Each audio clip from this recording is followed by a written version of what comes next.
राधे राधे दोस्तों। पुण्यों का मोल। एक व्यापारी जितना अमीर था उतना ही दान पुण्य करने वाला।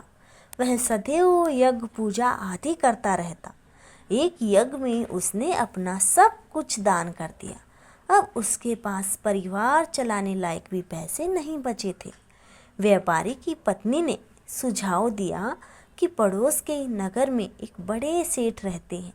वह दूसरों के पुण्य खरीदते हैं। आप उनके पास जाइए और अपने कुछ पुण्य बेचकर थोड़े पैसे ले आइए, जिससे फिर से काम धंधा शुरू हो सके। पुण्य बेचने की व्यापारी की बिल्कुल इच्छा नहीं थी, लेकिन पत्नी के दबाव और बच्चों की चिंता में वह पुण्य बेचने को तैयार हुआ। पत्नी ने रास्ते में खाने के लिए 4 रोटियां बनाकर दे दी।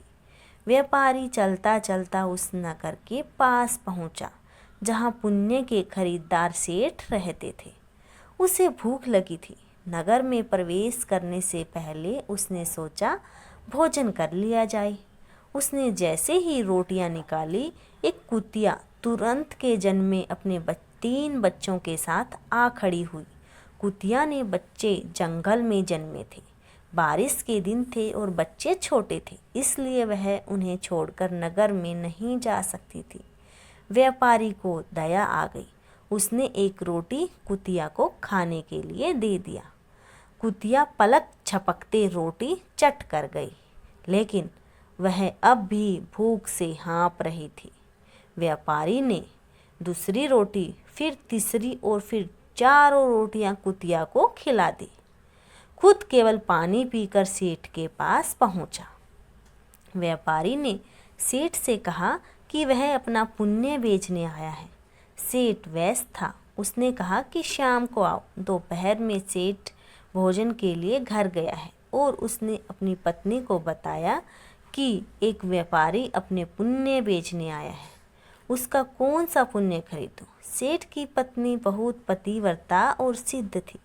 उसने ध्यान लगाकर देख लिया कि आज व्यापारी ने कुतिया को रोटी खिलाई है। उसने अपने पति से कहा कि उसका आज का पुण्य खरीदना। जो उसने एक जानवर को रोटी खिलाकर कमाया है, वह उसका अब तक का सर्वश्रेष्ठ पुण्य है। व्यापारी शाम को फिर अपना पुण्य बेचने आया। सेठ ने कहा, आज आपने जो यज्ञ किया है, मैं उसका पुण्य लेना चाहता हूँ। व्यापारी हंसने लगा। उसने कहा कि अगर मेरे पास यज्ञ के लिए पैसे होते तो क्या मैं आपके पास पुण्य बेचने आता? तो सेठ ने कहा कि आज आपने किसी भूखे जानवर को भोजन कराकर उसके और उसके बच्चों के प्राणों की रक्षा की है। मुझे वही पुण्य चाहिए। व्यापारी वह पुण्य बेचने को तैयार हुआ। सेठ ने कहा कि उस पुण्य के बदले वह व्यापारी को 4 रोटियों के वजन के बराबर हीरे मोती देगा। 4 रोटियां बनाई गई और उससे तराजू के एक पलड़े में रखा गया। दूसरे पलड़े में सेठ ने एक पोटली में भरकर हीरे जवाहरात रखे। पलड़ा हिला तक नहीं। दूसरी पोटली मंगवाई गई, फिर भी पलड़ा नहीं हिला।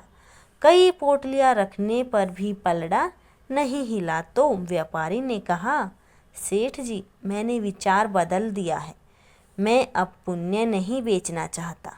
व्यापारी खाली हाथ अपने घर की ओर चल पड़ा।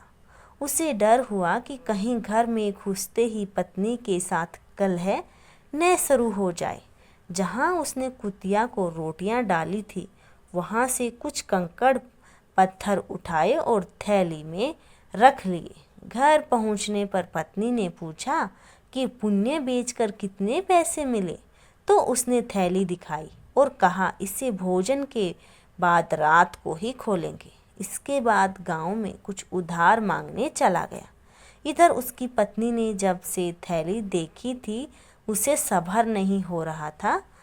पति के जाते ही उसने थैली खोली। उसकी आंखें फटी रह गई। थैली हीरे जवाहरातों से भरी थी।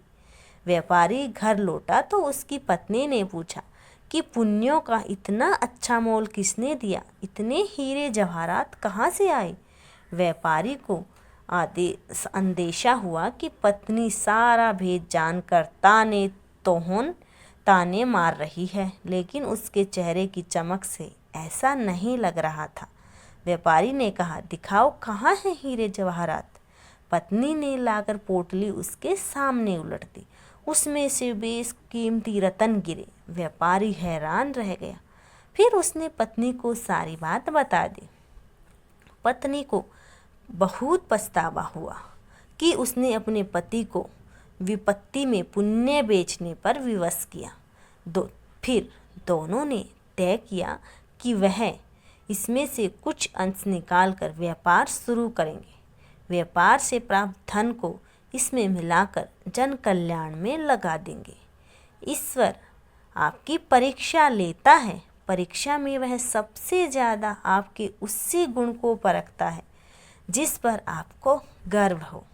अगर आप परीक्षा में खरे उतर जाते हैं तो ईश्वर वह गुण आप में हमेशा के लिए वरदान स्वरूप दे देते हैं। अगर परीक्षा में उत्तीर्ण न हुए तो ईश्वर उस गुण के लिए योग्य किसी अन्य व्यक्ति की तलाश में लग जाते हैं। इसलिए विपत्ति काल में भी भगवान पर भरोसा रखकर सही राह पर चलना चाहिए। आपके लिए भी कंकड़ पत्थर अनमोल रतन हों। धन्यवाद दोस्तों। जिसको भी ये छोटी सी कथा पसंद आई, please like, share and subscribe my channel.